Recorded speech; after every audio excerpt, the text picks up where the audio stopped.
Hi. Whoa, ladies, I'm a princess, too. What kind of a princess are you? Do you have magic hair? No. Magic hands? No. Do animals talk to you? No. Were you poisoned? No. Cursed? No. Kidnapped or enslaved? No. Are you guys okay? Should I call the police? Do people assume all your problems got solved because a big, strong man showed up? Yes. What is up with that? She is a princess! Shouldn't it be Ralph wrecks the internet? Yeah, since he is Wreck-It Ralph. Yeah, but break the internet, it's like a thing. Right, it's just wreck the internet kind of sounds better, doesn't it?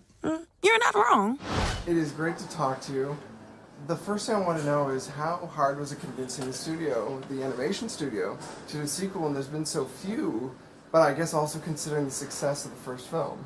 It's true, you know, we don't go into the film saying to ourselves, well, what will the sequel be? We always just figure out that original story, and in this case, it sort of felt like we had told the story of Ralph and Penelope, these two misfits who find each other and become best friends, and had wrapped it all up nice and neatly. But as time started to pass, after 2012 when the first one was released, we started to think to ourselves, maybe there's another story to tell, because it's always hard to let these characters go. You spend years creating them. Right. And when the idea of the internet came in, and what if Mr. Litwack actually plugged in a modem and they could go into the internet, that felt like such a big, expansive world that could be phenomenal to create in the internet, in an animated film. And so that got us excited about telling another story with these characters.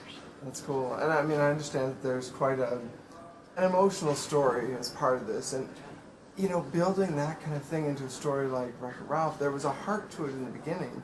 But where do you, I guess, imagine that when you start developing it? Well, I think heart is always the key to me in any storytelling. We know we're going to create a film that has great comedy and we're going to set it in this phenomenal world, but how do we find heart that moves the audience in a way that says to them they want to see the movie again and again and again? I think if we do our jobs right, that's what we create. So we try to figure out, well, what's going to be the challenge for these two characters and their relationship? And the idea started to evolve, which is what if they go into the internet? And for Ralph, it's this horrible place. It's changing, it's moving, it's constantly something different, and he's used to the small world of the arcade. And for Penelope, it just opens her eyes. It's like two people from a small town who go to the big city, and one falls in love with her, and the other one just wants to go home. And that puts the challenge to their friendship, which is the ultimate emotional core of this story. And so I think that's the part that's going to move the audience. Well, I saw last year an early cut of the princess scene. And it's such a moving scene to see not just the idea of all the princesses coming together, but also just the idea of, I guess, bringing it to a new era. Right. So how do you feel about working on a scene like that is so pivotal and also so, you know, there's going to be older audiences like myself who are like, that takes me back. It was an incredible experience, I have to be honest with you. When it was originally pitched in the story room, you could see that there was such a great idea there. What if Ralph and Penelope went to a website called Oh My Disney, and what if all the princesses were there? And Penelope's technically a princess from the original film, so wouldn't that be a funny setup? So it started as a piece of comedy, but as the story evolved, it really becomes a core element to her story where they open her eyes to the idea of destiny. What is your destiny? And for us as filmmakers to get to work with these characters that were characters that we saw as kids and made us want to be part of Disney animation, and then to have the original voice cast come back and play those parts, and for us to get to meet those incredible voice actresses, it was an amazing experience, something I'll never ever forget. That's fantastic. And it's such an endearing thing to think of bringing the past to the present as well.